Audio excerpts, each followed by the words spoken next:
The following interview contains discussions of violence, rape, murder, and further recounting of traumatic events. Listener discretion is advised.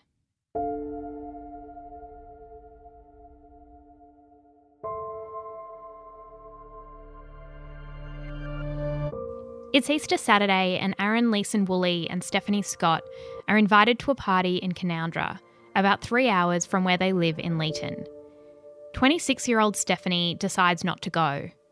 The pair are due to be married next week and she has to finalise notes for the relief teacher taking her class. She's hardworking and dedicated, a mentor to many of her students. It is one of the things Aaron loves most about her. He heads to Canowindra on Saturday and looks forward to spending the next few weeks, the wedding and their honeymoon, with his future wife. The next day, driving back to Leeton, he calls Stephanie but can't get onto her. It's out of character. He knows she visited the school this morning to finish up, so reasons that perhaps her phone ran out of battery. But when he arrives back home, she's still not there, and her car is nowhere to be seen. Panic starts to rise. He drives the streets of Leeton, located in the Riverina region of New South Wales, about a 6-hour drive from Sydney. It has one main street, a pub on the corner, with a few cafes and restaurants.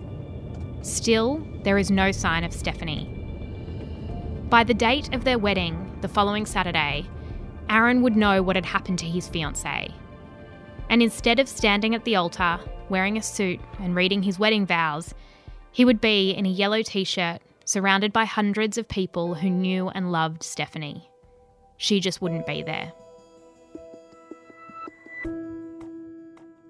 I'm Jessie Stevens and this is True Crime Conversations, a Mamma Mia podcast exploring the world's most notorious crimes by speaking to the people who know the most about them.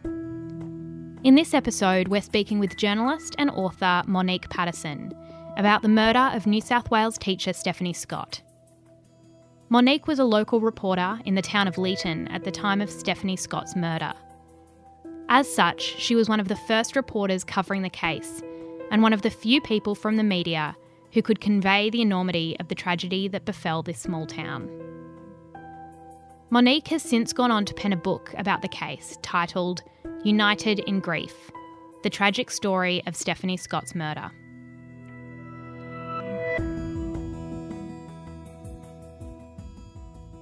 Let's begin on Easter Sunday 2015 when Stephanie Scott visits her workplace, Leeton High School. Why was Stephanie at school that day? Well, you know what? It's really sad. The reason that she was there is because she was such a caring person and she was always thinking of others. And what happened was, it was Easter Sunday, so school was on holidays. But in a week's time, she was to marry Aaron Leeson Woolley. And basically, after the wedding, they were going to go on their honeymoon. So Stephanie wasn't going to be coming back to school when the next term started. So she went into the school because she wanted to make sure that all her students were looked after by the substitute teacher that would be there while she was on her honeymoon. So she went in to do some final preparations for her classes.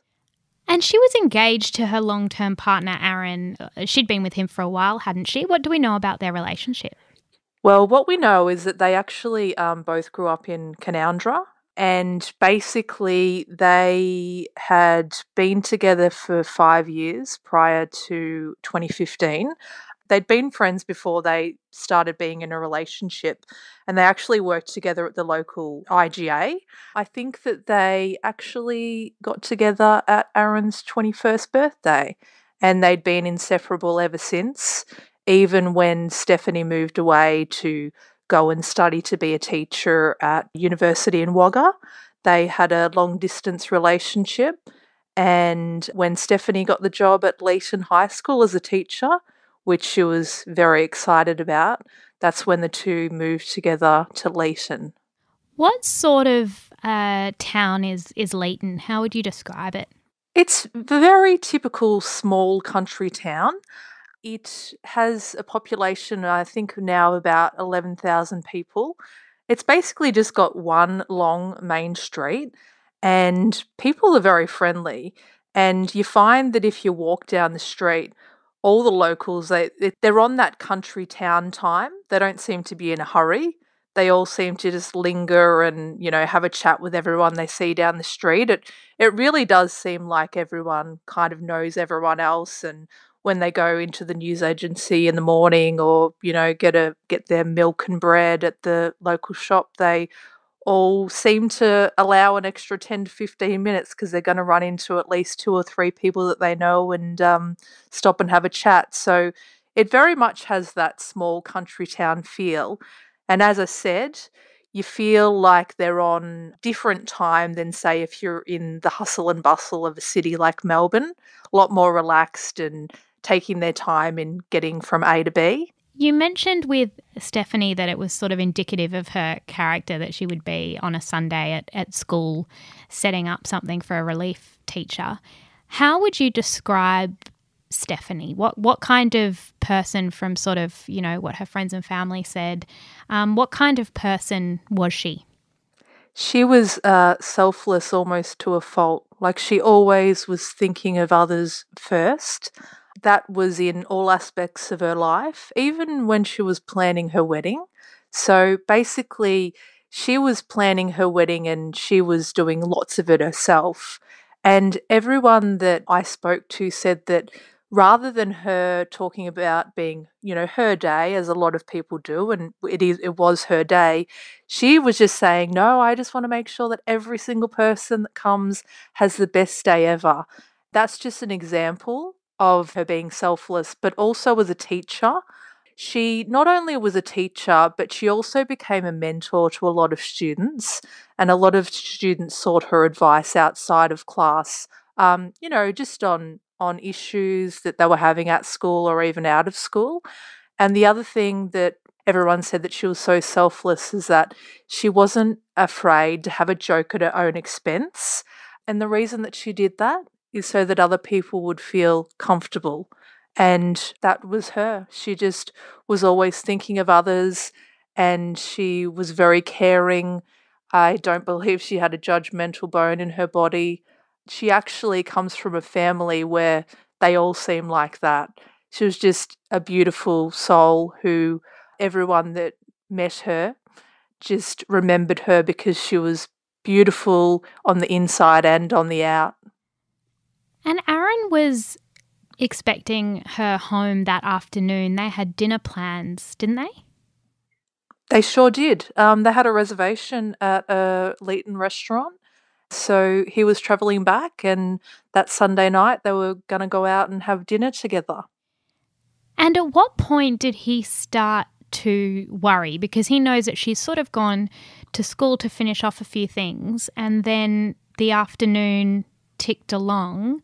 What did he do when she, didn't walk through the door? Well, basically, he thought it was a little bit unusual on the way home that he wasn't able to contact her, whether it be to a quick phone call or a text message. He actually said that in their whole relationship, they'd never really gone a couple of hours without at least sharing a text message. So he initially thought that was a bit strange, but put it down to she probably got distracted at work and maybe her phone has gone flat. And he got home expecting her red Mazda to be in the driveway, and it wasn't, which he thought was a bit strange, but thought she might have been down the street or still at school. And so he came inside, and then he began after a while to think it was a bit odd. So he actually got back in his car and he drove around the town to see if he could see her car at the school or at the supermarket, that type of thing, and couldn't. So he came home and he started to ring some of Stephanie's friends and colleagues and began to get a bit worried when no one had seen or heard from her. At what point did he report her missing to the police? So he went to bed that night and was hoping that there'd be some simple explanation for it. But in the morning, when she still hadn't returned home, that's when he began to get really worried and he rang her family. Her family got straight in their car and drove to Leeton. And then on the Monday, that's when they reported her as missing. And were police initially concerned? Because it was an interesting circumstance in that she's about to get married. It was sort of a holiday period. Did they act quickly, or did they sort of have to wait to see how serious this was?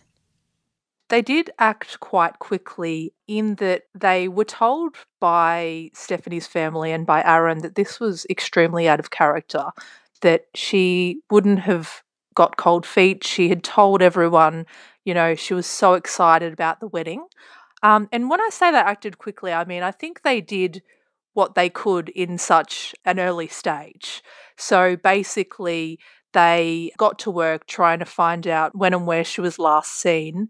And then the family, who were very proactive from the start, they contacted the local newspaper, The Irrigator. And at the time, I was the editor of the newspaper. And they contacted the paper and they said, look, we want the public to help us and we want to know if anyone has seen or heard from Stephanie. So a story was put on the website, and also Stephanie's brother Stuart, he shared a post on Facebook asking people to look out for Stephanie and if they'd heard from her to let the family know.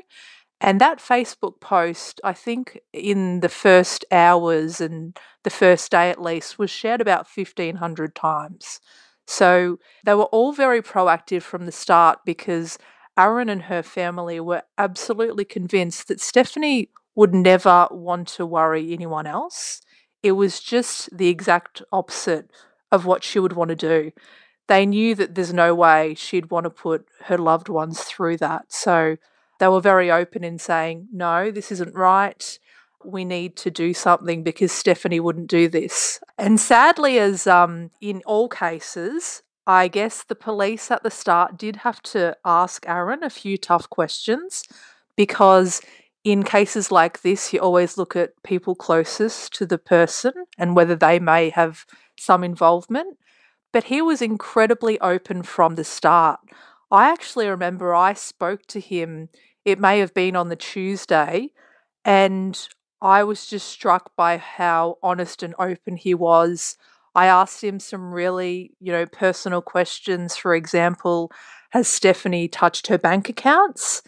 And he just immediately said no, she hadn't, and didn't waver or hesitate with any of the questions that he was ever asked. So any doubts that I at least had about whether him or anyone close to her was involved were quickly put to rest in my mind at least. This is the Stephanie Scott her family knows and loves. An excited bride-to-be who is getting ready to marry Aaron, her partner of 5 years, this Saturday. That's what makes her disappearance so hard to understand. I know that she wouldn't have cold feet. And just like bad thoughts now.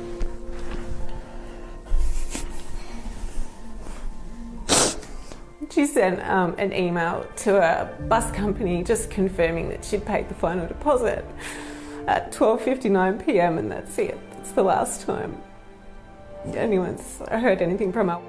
Just not knowing, we don't really know anything at all, so we're sort of holding on, hoping we find out something soon. She's a real half-glass full girl, and that's how we've got to look at it. We've got to find her. She's like my life now. How much do you miss her? Heaps. Like, no one would understand how much. It became clear pretty quickly that the last place her known whereabouts was the school. Was there anything there? Was her car there? Were there any sort of traces of her that police could find? No, there wasn't. I remember early on that the school did become a crime scene, but I don't believe initially they did find anything suggesting that there'd been, any foul play or anything out of place at the school. Her car certainly wasn't there. No one could find her car. Police asked people to look out for her car, but no, there was no trace that they initially found at the school. On April 9, and that's 4 days later, a man is charged with Stephanie's murder. How did they know at that stage that a murder had taken place? So basically what happened was that the police set about trying to find out who may have last seen Stephanie. They tried to find out if anyone else would have been at the school over the weekend, and the deputy principal of the school remembered that he'd seen a cleaner whose name was Vincent Stanford at the school on the Friday. And the cleaner shouldn't have been at the school, and the deputy principal told police, yeah, I remember that I saw him at the school on Friday. So police then spoke to someone else who said that they had seen a white ute at the school on the Sunday. Now, Vincent Stanford, the cleaner, he drove a white ute. So police then went to question Vincent Stanford, who lived in Leeton with his mother and his brother Luke. He was 24 and the family had lived in Leeton for about a year. So when the police went and talked to Vincent, they asked him where he'd been on the Sunday, and he told them a number of things, but he also said in his statement that he had been at a local supermarket. So the police went back to the police station, gave this statement to their detective, and he was struck by the fact that Vincent had said that he had been at this supermarket, because him living in Leeton, he knew that that supermarket was closed on Easter Sunday. He asked his officers to go back and to check his story, and Vincent again repeated that that's where he'd been. Then later that day, that's when the police officers returned to Vincent's house. I think it was about 6 p.m. Vincent wasn't home at the time, but his mother gave the police permission to search the house. And in Vincent's room, they found a set of keys to Leeton High School. And so that obviously was the first link that they had, that Vincent had keys to Leeton High School, which he should not have. And then about 7:30 p.m, the police were still at the house. They were waiting for Vincent to come home. And he got home, came in to the house. He didn't seem at all worried that there were police cars out the front. The police asked him where he'd been, and he said, "Oh, I've been out taking photos." And once he said that, the police said, "Well, can you show us your camera?" And then on the camera, the police then had a look at the photos, lots of photos just of local spots around the town, but they also found a number of photos which would haunt them for years to come, that appeared to be of a burnt body. They then arrested Vincent, and they also went back into his bedroom, and they found a number of Stephanie's items. That's when he was arrested and taken to Leeton Police Station. Home videos show an energetic young woman full of life. Her life taken just days before what should have been the happiest time of her life. It's tragic for the family, it's tragic for the people of Leeton, it's tragic for the people of New South Wales and society in general. Police last night arrested her co-worker, 24-year-old Vincent Stanford, a high school cleaner. I reckon I was just horrified when I heard the news, couldn't quite comprehend it for a while. Police found Ms Scott's car dumped in a paddock about 8.5 kilometres from where she was last seen, but they're yet to find her body.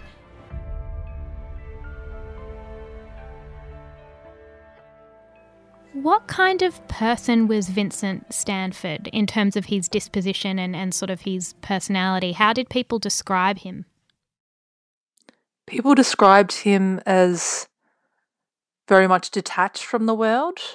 He seemed very socially awkward. He often walked with his head down. He didn't really speak to anyone. People believed that he may have been autistic. He loved online gaming. He sought solace in online gaming and seemed to like living in a type of fantasy world with his online persona. He'd grown up in the Netherlands with his family, and he had a history of violence at school. There was one incident where he was found on school grounds out of hours, and a teacher addressed him about it. And I think that the teacher grabbed him by the coat, to which he promptly put his hands around her neck, and she momentarily was fearful for her life. He eventually was expelled from school, and he attended a school. It was a school that specialised for children with behavioural issues. He worked in a number of jobs as a cleaner, but again, people said he didn't seem to have many friends. He didn't seem to want to make friends. He was, very detached, very quiet, and was happiest when he was playing games online. And once they find Vincent and they see those images, they're sort of able to put together a little bit of a sense of what that day had looked like, I suppose, that he'd seen her at school. What do we now know about those, final hours or minutes, rather, of Stephanie's life? Yeah, sure. Well, basically what happened was that Vincent saw Stephanie working on her computer. I think it was about 11 a.m. And he later told police that he had this feeling come over him when he saw Stephanie. And the police asked him, "What do you mean by that? What type of a feeling?" And he told them, "Just that I had to kill her." And they asked him, "Why were you angry with her?" And he said, "I wasn't angry. I just felt that I had to kill her." So what then happened was Stephanie obviously had later finished the plans that she was finishing, and she was walking towards the school gate. She saw Vincent and she said, "I'm leaving now. Have a happy Easter." And that's when Vincent grabbed her. He put one hand over her mouth and the other hand around her stomach, and he dragged her into a school storeroom. She put up a fight. He said that she tried to scream and she scratched him, but he was very strong. That's another thing that people had said about him. He was very strong and he easily overpowered her. He took her into the storeroom and he repeatedly punched her, and then sadly he raped her, and then he killed her. Once he had done that, he just started to clean up a little bit, and then for some reason that he wasn't able to say himself, he decided to go home. He went home for a while and then brought back a pressure cleaner and cleaned the rest of the scene, and then went home again. And then in the cover of darkness that night, he took Stephanie's body to Kokopara National Park. That's somewhere where he had camped before with his family.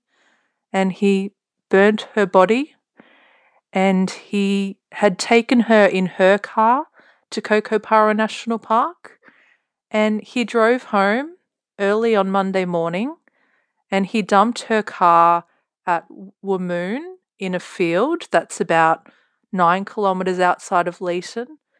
And then he walked home to his house.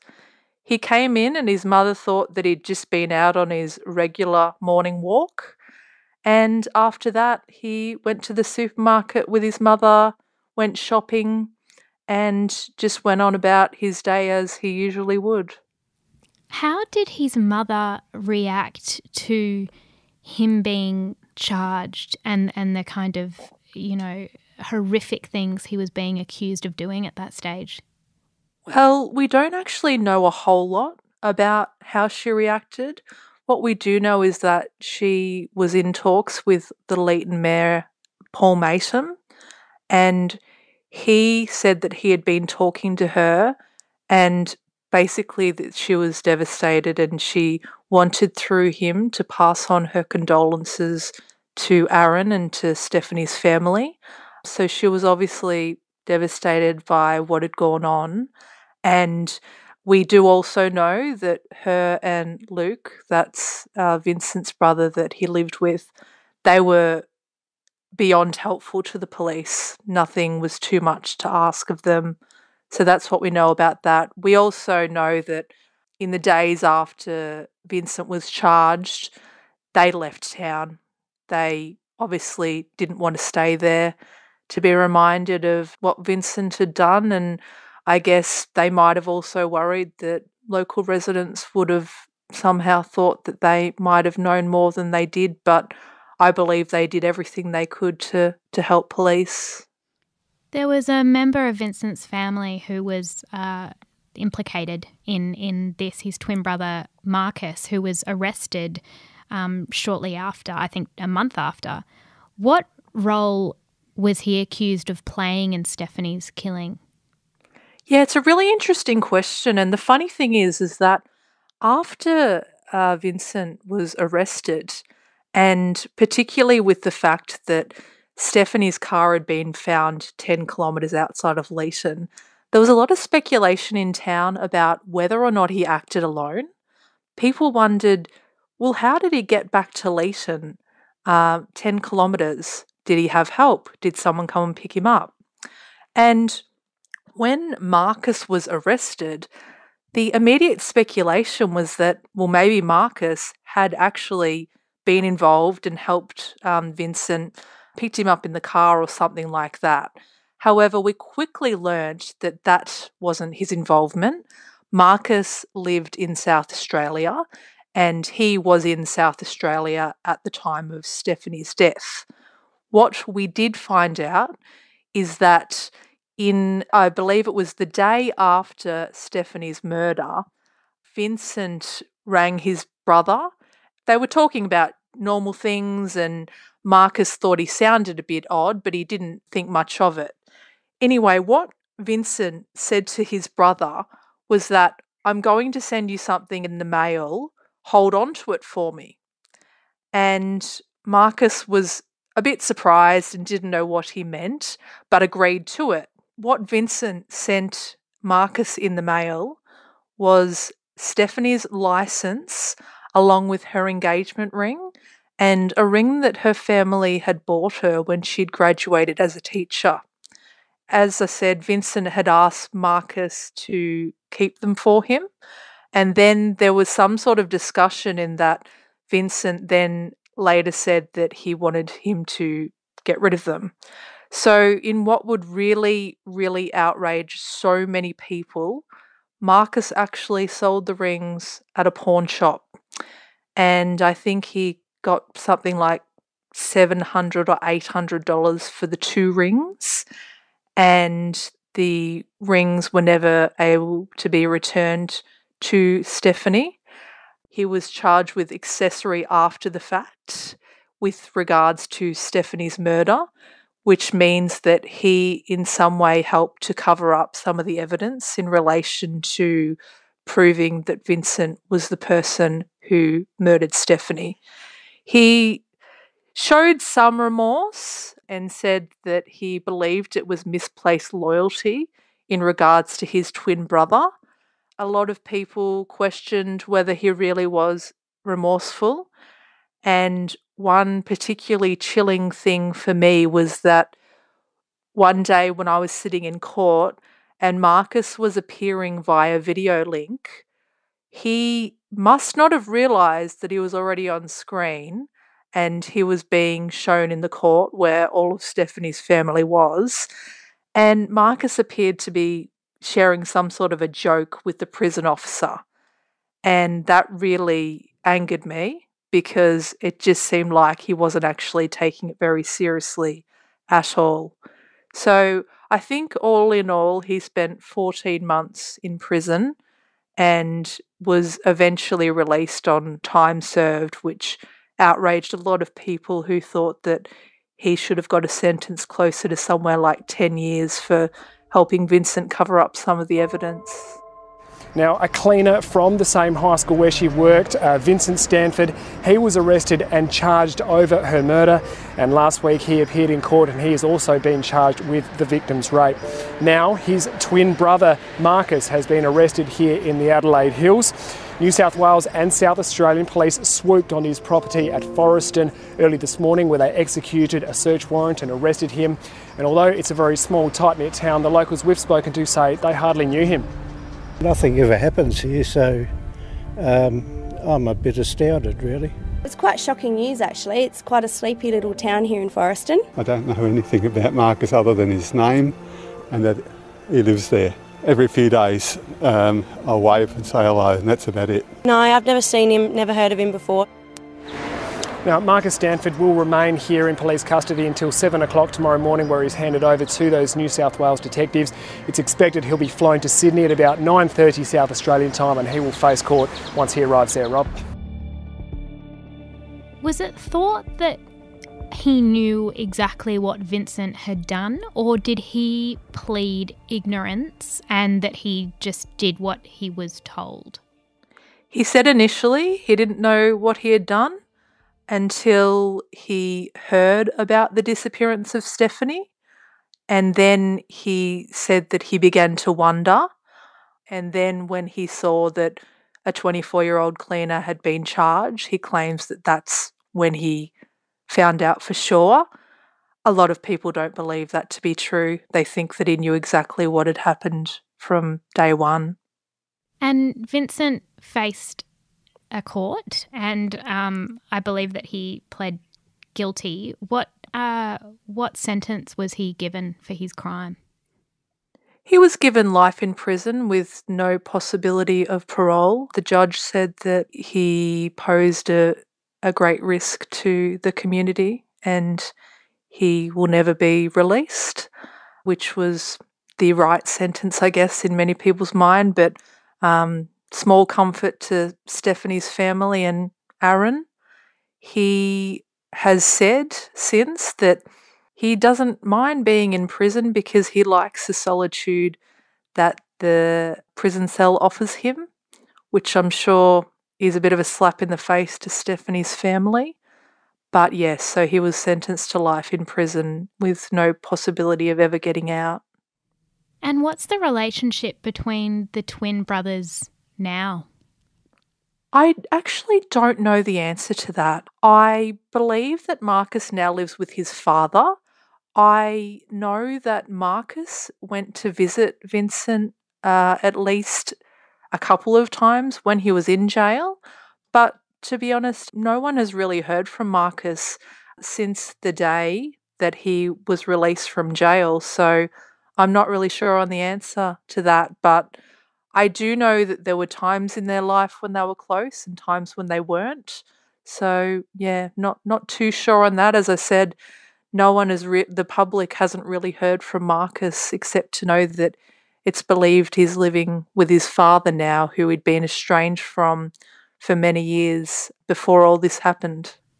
And the biggest question that I want to end on, which I don't expect us to ever find an answer for, is the why. What insight do we have into why Vincent would make that decision on Easter Sunday 5 years ago to someone who was so innocent and just going about their daily life? And in terms of motivation, it's just something that I think a lot of the public have always wondered and grappled with. Does Vincent know why he did it?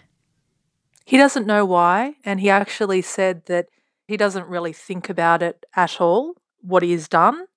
He also told police that after he'd killed Stephanie, he went home and he ate a sandwich before going back to the school and finishing up cleaning the scene. He says he doesn't know why, but we do know that in the months leading up to Stephanie's death, he'd been stalking a number of other women. He had been stalking a woman who he had encountered at the local supermarket. He used to go to the supermarket usually with his mum to do the weekly shopping, and he had encountered this woman who we found out that he'd tried to find out information about online. Now, she told police that there was one morning when she came to work early and she saw Vincent was parked in the car park in his ute. Now, she would usually get out and she'd go into the store and she'd be the first one there. But when she saw him, something told her not to get out of the car. She was afraid. So she waited until a few other colleagues got to work and they walked her into work. And obviously there was no incident that day, but her instinct proved correct because obviously he'd been trying to find out information about her online, and they also found a photo of her in the car park. There was another teacher at Leeton High School, and he was also trying to find out information about her. She said later on that sometimes when she left school after hours, that Vincent would be sitting in his ute in the car park and she felt like he was watching her. And another really horrible thing that we found out was that he was actually stalking a 12-year-old girl who lived in Leeton, and he had an exercise book where he had written things about this young girl's movements and about when her parents come and went from the house. He had written something about knowing that she was alone in the house, and he'd written in this exercise book time enough to abduct. Now, the police asked him about this later on, and he told them he believed that if he had abducted her, if he had acted on that urge to abduct her on that day, that he would have killed her. Now, we don't know, but Vincent has always said that he had not been stalking Stephanie, that he had no intention to harm her, that he claims that she was obviously just in the wrong place at the wrong time. But we do also know that he'd Googled terms in the days before her death, things like, which is totally horrible and sends shivers down your spine, but he had Googled a term, bride rape, and terms, similar to that. So he's never admitted as to whether he had a fixation on Stephanie, but we do know that he had these urges to hurt women in the months leading up to her death. It's just awful, and I think there's, if anything, we can be thankful that that's someone who will never, be in public ever again, because that's clearly someone who just has whose behaviour is predictable, and if it wasn't her, then it sounds like it was going to be someone else. Exactly. Thank you so much for your time today. We really appreciate it. Thank you. There can be no question that the offender is a very disturbed individual.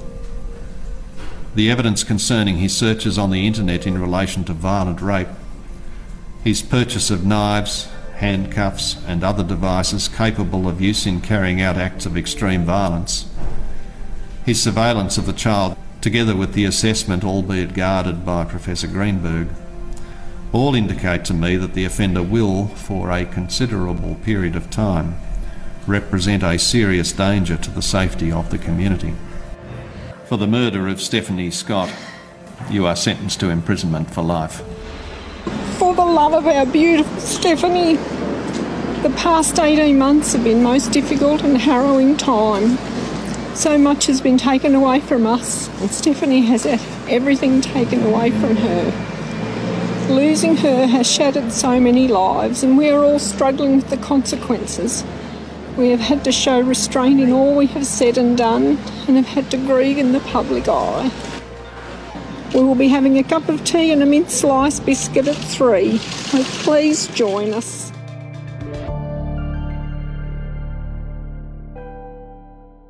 Monique Patterson's book is called United in Grief, the tragic story of Stephanie Scott's murder. You can find it online or via the link in the description of this episode. If you have found any of the contents in this episode to be distressing, please contact Lifeline on 13 11 14 or see the resources we've made available in the description of this episode. True Crime Conversations is a Mamma Mia podcast hosted by me, Jessie Stevens, and produced by Elise Cooper.